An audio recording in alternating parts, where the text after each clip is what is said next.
프롤로그 왜 카이사르인가? 오늘날 카이사르라는 이름은 황제 권력 지도자의 상징으로 쓰입니다. 독일의 카이저, 러시아의 차르차리라는 칭호도 모두 그의 이름에서 유래했습니다. 그러나 그는 단순한 정복자가 아니었습니다. 공화정 말기의 혼란 속에서 정치를 혁신하려 했던 개혁가였고 또 스스로 권력을 집중시킨 독재자이기도 했습니다. 누군가에게는 영웅이고 누군가에게는 공화정을 파괴한 폭군이었습니다. 이 영상에서는 율리우스 카이사르의 출생부터 암살까지 그리고 그의 유산을 따라가 보겠습니다. 1장 출생과 성장. 율리우스 카이사르는 기원전 100년 7월 12일 로마의 귀족 가문인 율리 시족에서 태어났습니다.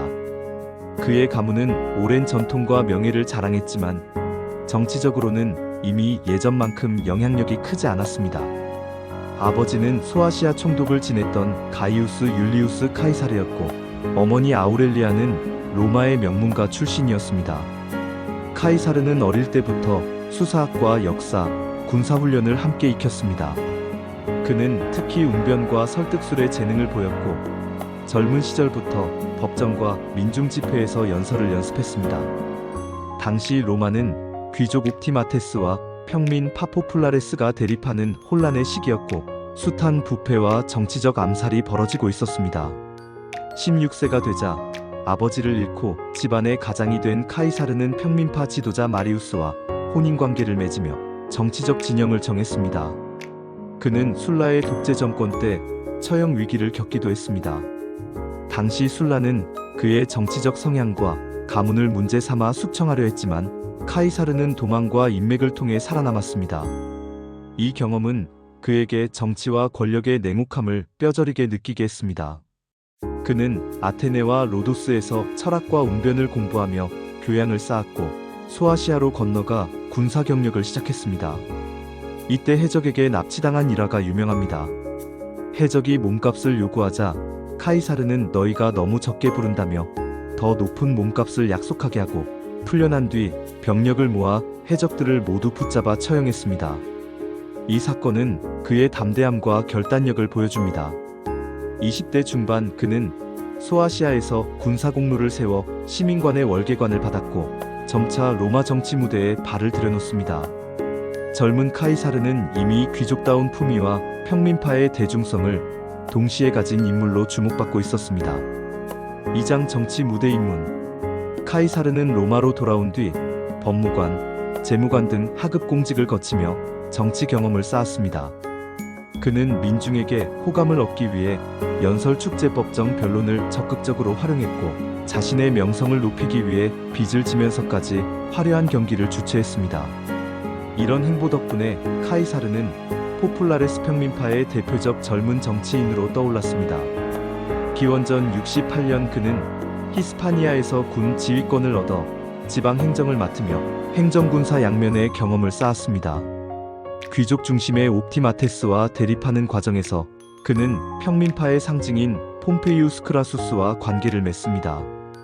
기원전 60년 카이사르는 폼페이우스와 크라수스를 설득해 비공식적인 정치 동맹인 제1차 삼두정치를 결성했습니다.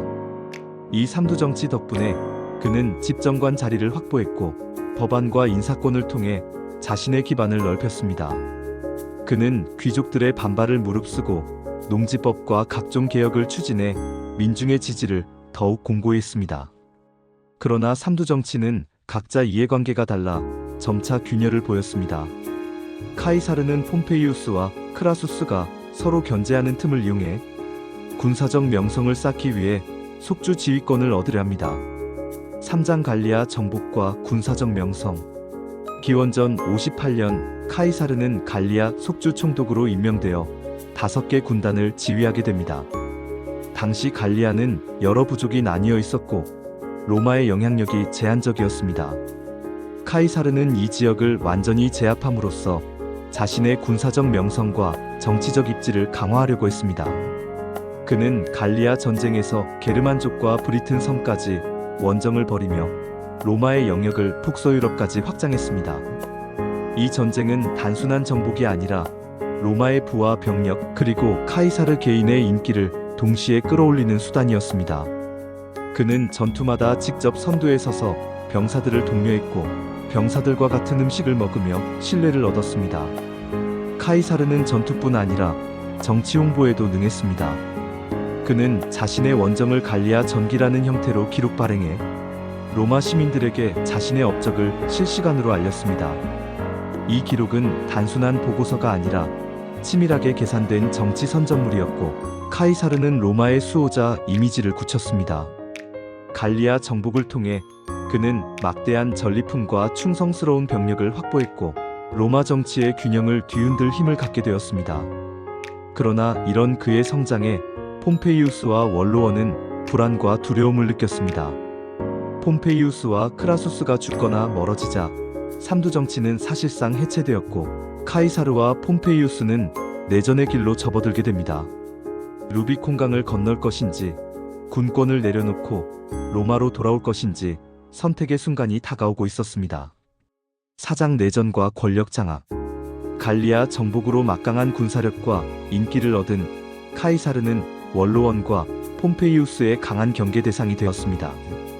원로원은 그의 총독 임기를 종료시키고 군권을 내려놓은 뒤 로마로 귀환할 것을 명령했습니다. 하지만 군권을 내려놓으면 기소와 정치적 파멸이 기다리고 있었기에 그는 결단을 내립니다. 기원전 49년 1월 카이사르는 루비콘강을 건너며 주사위는 던져졌다라는 유명한 말을 남겼습니다. 이는 공화정의 관례를 깨고 무장한 채 로마로 진군하겠다는 선언이었습니다. 폼페이우스와 원로원파는 황급히 동방으로 피신했고 카이사르는 신속하게 이탈리아를 장악했습니다. 그는 스페인에서 폼페이우스의 지지 세력을 먼저 제압한 뒤 동방으로 원정을 나갔습니다. 기원전 48년 그리스 파르살루스 전투에서 그는 폼페이우스를 결정적으로 격파했습니다. 폼페이우스는 이집트로 도피했지만 프톨레마이오스 13세에 의해 암살당했습니다. 카이사르는 이집트에 머물며 클레오파트라와 정치적 개인적 관계를 맺고 로마의 유리한 체제를 구축했습니다.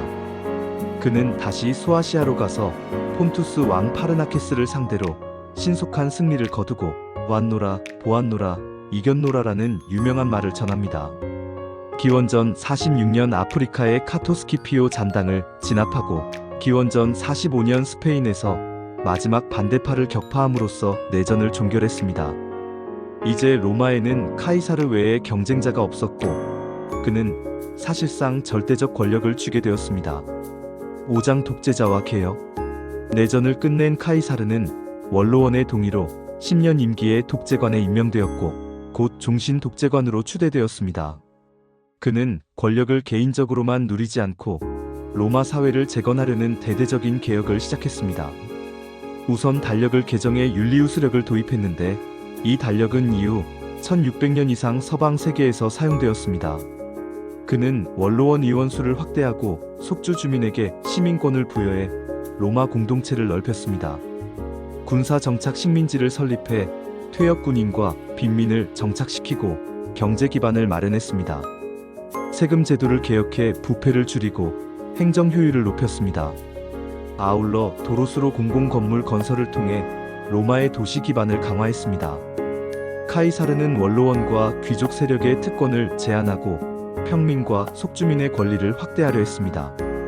그러나 이런 개혁은 전통적 귀족에게 위협으로 비쳤고 그가 왕정을 복원하려 한다는 소문이 돌았습니다. 그는 왕이라는 칭호를 거부했지만 왕관을 씌우려는 장면이 목격되며 불신은 커졌습니다. 공화정의 명목이 사라지고 1인 지배가 굳어지는 상황에서 원로원 내 공화파 인사들이 암살을 모의하게 됩니다. 브루투스와 카시우스가 이끄는 음모는 점점 구체화되고 있었습니다. 육장 암살과 유산. 기원전 44년 3월 로마는 불안과 기대가 뒤섞인 분위기였습니다. 카이사르는 갓 제정된 종신 독재관 지위로 사실상 로마의 최고 권력자가 되어 있었습니다. 그는 왕관을 거부했지만 왕정 부활에 대한 소문과 귀족들의 두려움은 가시지 않았습니다. 원로원 내 공화파 인사들은 공화정을 구한다는 명분으로 암살을 모의했습니다.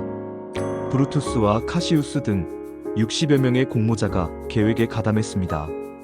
기원전 44년 3월 15일 마르스의 이드로 불린 그날 카이사르는 포룸 인근 포르투나 원로원 회의장에 들어섰습니다. 그는 여러 차례 경고를 받았지만 무시하고 회의장으로 향했습니다. 원로원 의원들이 다가와 인사하는 척하며 칼을 빼들었고 카이사르는 수십 차례 찔려 쓰러졌습니다. 그는 브루투스를 보며 너마저? 라는 말을 했다고 전해지지만 이는 후대의 전설일 가능성이 큽니다.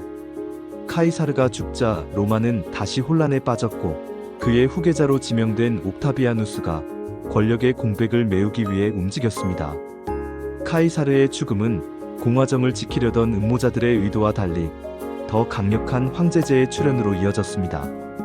그의 암살은 공화정의 부활이 아니라 재정의 길을 열어젖힌 아이러니한 사건으로 평가됩니다. 에필로그 율리우스 카이사르는 뛰어난 장군이자 정치가였으며 로마 공화정 말기의 변화를 상징하는 인물이었습니다.